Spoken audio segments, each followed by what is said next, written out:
Kahit sumainanawa ang kalinga at pagpapala ng ating Panginoong Jesucristo, John 20 verse 29, sinabi sa kanya ni Jesus na naniniwala ka na ba sapagkat nakita mo ako, mapalad ang mga naniniwala kahit hindi nila ako nakita.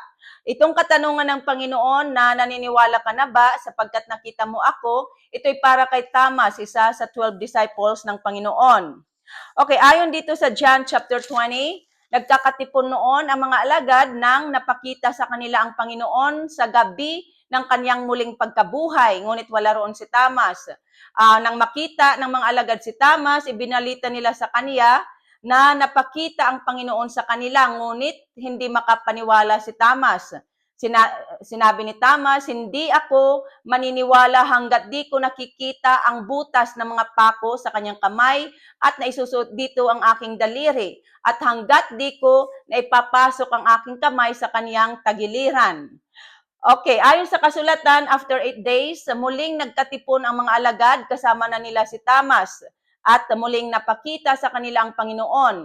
Sinabi ng Panginoon sa kanila, sumainyo ang kapayapaan. Saka sinabi kay Thomas, tingnan mo ang aking kamay, ilapit mo dito ang iyong daliri, ipasok mo ang iyong kamay sa aking tagiliran. Sinabi ni Thomas, Panginoon ko at Diyos ko. Sinabi sa kanya ni Jesus, naniniwala ka na ba sapagkat nakita mo ako, mapalad ang mga naniniwala kahit hindi nila ako nakita. Okay, si Thomas ay kasakasama ng Panginoon noong nasa katawang panlupa pa ang Panginoon. At ilang beses na sinabi ng Panginoon sa kanyang mga alagad na ipapapatay siya ng mga matatanda ng bayan, ngunit sa ikatlong araw ay muling mabubuhay ayon sa kasulatan. Maaaring hindi naunawaan ni Thomas ang Panginoon, kaya't nang mangyari na ay hindi siya makapaniwala. Sinabi niya, kailangan niyang makita mismo ang Panginoon, saka siya maniniwala. Kaya't naniwala siya sapagkat nakita niya ang Panginoon, ngunit mas mapalad tayong mga naniniwala ngayon kahit hindi natin nakita ang Panginoon.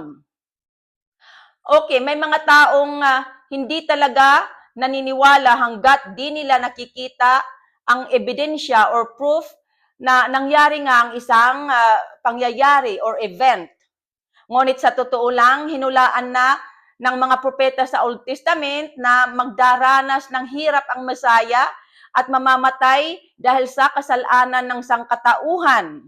Alam ng mga alagad ang kasulatan sa Old Testament at sinabi ito mismo ng Panginoon sa kanila noong kasakasama pa nila ang Panginoon. Sinabi ng Panginoon sa kanila na magpupunta siya sa Jerusalem at magdaranas siya doon ng hirap at ipapapatay ng mga matatanda ng bayan ng Israel, ngunit sa ikatlong araw ay muli siyang mabubuhay. Narinig na nila ito, ngunit hindi naniwala si Thomas. Naniwala lang siya nang makita niya ang butas ng mga pako sa kamay ng Panginoon. Okay, ngayon, sinasabi sa atin sa kasulatan na muling magbabalik ang ating Panginoon. At marami ang hindi naniniwala. May mga nagsasabi na maniniwala lamang sila kapag dumating na ang Panginoon. Huwag nating hintayin na dumating ang Panginoon at saka lamang tayo maniniwala. Huwag tayong mag-alinlangan tulad ni Thomas, maniniwala na tayo. Habang may panahon pa, pagsisihan natin at talikdan ng ating makasalanan at manalig kay Jesus Christ na ating Panginoon. Ito ang itinuturo sa atin sa kasulatan upang tayo ay maligtas. Huwag na nating hintayin pang dumating ang Panginoon sa kalamang tayo maniniwala sapagkat ayon sa kasulatan, mabilis na mangyayari ang pagdating ng Panginoon. Ito'y sinasabi sa Matthew chapter 24 verse 27 na ang pagdating ng Panginoon ay simbilis ng pagguhit ng kidlat mula sa silangan hanggang sa kanluran.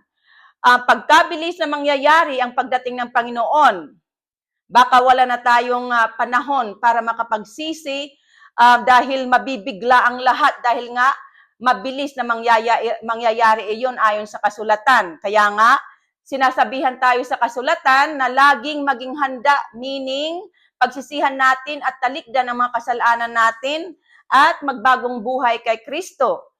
Okay, sa Habakkuk 1 verse 5, sinasabi na Masdan mo ang mga bansa at magugulat ka sapagkat mayroon akong ginagawa sa iyong kapanahunan na hindi mo paniniwalaan kung mababalitaan mo. Maaaring ang tinutukoy ng scripture na ito ay ang muling pagkabuhay ng ating Panginoon. Dahil marami ang nakarinig sa panahon nila, nabalitaan nila ngunit hindi sila makapaniwala.